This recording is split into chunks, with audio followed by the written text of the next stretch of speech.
Hi friends, welcome to my channel. Bhagavad Gita 17వ అధ్యాయము. శాస్త్రాలను త్యజించి భక్తి శ్రద్ధలతో పూజలు యజ్ఞములు చేయువారి శ్రద్ధ ఎటువంటిది అని అర్జునుడు శ్రీకృష్ణ భగవానుని అడుగుతున్నాడు. శ్రీకృష్ణ భగవానుడు చెబుతున్నాడు, స్వభాగుణం ఉన్నవారు ఉండే శ్రద్ధ 3 రకములు: సాత్వికము, రాజసికము మరియు తామసికము. తమ తమ సహజ స్వభావముతో కూడిన శ్రద్ధ ఎలా ఉంటుందో వారు కూడా అలానే ఉంటారు. సాత్వికము దేవతలను, రాజసికులను, యక్ష రక్షకులను పూజిస్తారు. తామసికులు పేత్ర భూత గుణ గణాలని పూజిస్తారు. కోరికలతో కూడిన వారు, ఆసక్తి అట్టి పెట్టుకునే స్వభావం గలవారు, బలగర్వం కలవారు, కపటంతో నుండి ఉన్నవారు, శాస్త్ర పశ్చాత్తాపమును అభ్యసించేవారు వంటి మనుషులు. వారు శరీరాన్ని అందములో అంతర్యామిగా ఉన్న నన్ను కృపించే చేసే రాక్షస స్వభావము కలవారు తెలుసుకోలేరు. ఆహారము మరియు దానము కూడా 3 విధములుగా ఉంటాయి. సాత్విక ఆహారము మంచిని పొందించే అన్నిటినీ మరియు తగినంత బుద్ధిని, ఓజస్సుని, ఆయుష్ని పెంచేందుకు ప్రోత్సహిస్తుంది. చేదు, పులుపు, ఉప్పు, కారము సంబంధించినవి.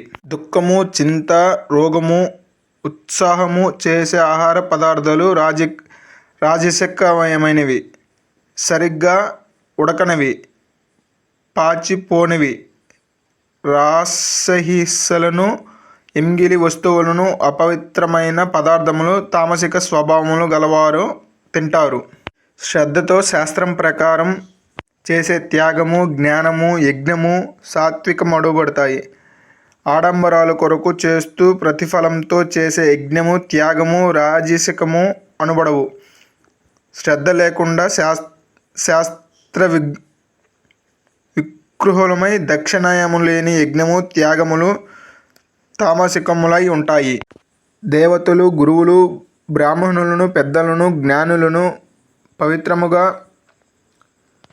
ప్రియ భాషములతో సేవించడం ఇటువంటి శరీరానికి చెందిన తపస్సులు. ఇతరులకు నొప్పించకుండా ఉండే గుణము. మాటలు అంటే నిజాయితీతో కూడినవి, అందరికీ నమ్మినంతవి, హితము చేకూర్చేవి మొదలుగా ఉండేవి. పరమేశ్వరుని జ్ఞానిస్తూ ఉండాలి. ఇవన్నీ వాక్కులు సంబంధించిన తపస్సులను మన ప్రస్తుత శాస్త్రములో ఉన్నవి. శాంతి స్వభావము, నిరంతరము భగవంతుని చింతను, అంతఃకరణ శుద్ధితో ఇవన్నీ మనసుకు సంబంధించిన తపస్సులు. పైన చెప్పిన 3 విధములుగా తపస్సును ఆచరిస్తే ప్రతి పక్షము ఏమీ లేకుండా సాధన చేసే యోగులు సాత్వికులు అంటారు. ఇతరుల నుండి సంస్కారాన్ని, గౌరవాన్ని, పూజలను అందుకోవడానికి తాత్కాలిక ఫలములను, నిత్యంత ఫలములను ఇచ్చేవి అయిన తపస్సు రాజసిక తపస్సులు. మొండి పట్టుదలతో శరీరాన్ని హాని కలిగించేవి, ఇతరులకు కీడు జరగడానికి చేసేవి తపస్సులు తామసిక తపస్సులు అనబడతాయి. సరైన సమయంలో, తాగిన ప్రదేశంలో, అహర్యత కలిగిన వారిని ఏమీ ప్రతిఫలం ఆశించకుండా ఇచ్చిన ధ్యానము సాత్విక దానము అనబడతాయి. పూర్తి ఇష్టంతో కాకుండా ప్రతిఫలం ఆశించే ఇచ్చిన దానం రాజసిక దానం అనబడతాయి. స్వభావంతో కాకుండా తృణీకార భావంతో, నీచమైన చెవులతో, అవసరానికి పనికిరాని, సరైన చోటు ఇవ్వలేనిది, అపవిత్ర యోగునులకి, అర్హత లేని వారికి ఇచ్చేవి ఇటువంటివి తామసిక దానాలు అనబడతాయి. ఓం తత్ సత్ అని 3 విధములుగా పేర్లు పరమాత్మునికి నిర్దేశించినవి. వీటి అర్థము సత్యము, చైతన్యము మరియు బ్రహ్మానందము. ఇవి వేదముల వలన, శాస్త్రముల వలన, జ్ఞానము వలన వివర్జించబడ్డాయి.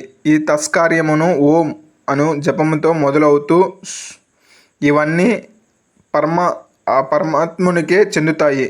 మరియు తం అనగా పరమాత్మనితే, ఎందుకంటే సర్వము ఆయనకి చెందినదే. అందువలన ప్రతిపక్ష లేకుండా నిస్వార్థంగా అన్ని తత్కార్యాలను చేయగలము. తత్ అను పరమాత్మ నామము ఉత్తమమైన కర్తవ్యాన్ని చెందుతుంది.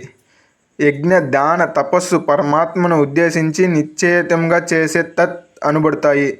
శ్రద్ధ లేకుండా ఎటువంటి మంచి కార్యములను చేసినప్పటికీ అవి అస్మత్ అనబడతాయి. అంతేకాదు వీటి వలన ఎటువంటి ప్రయోజనము కలగదు అని శ్రీకృష్ణ భగవానుడు అర్జునుడితో చెప్తాడు.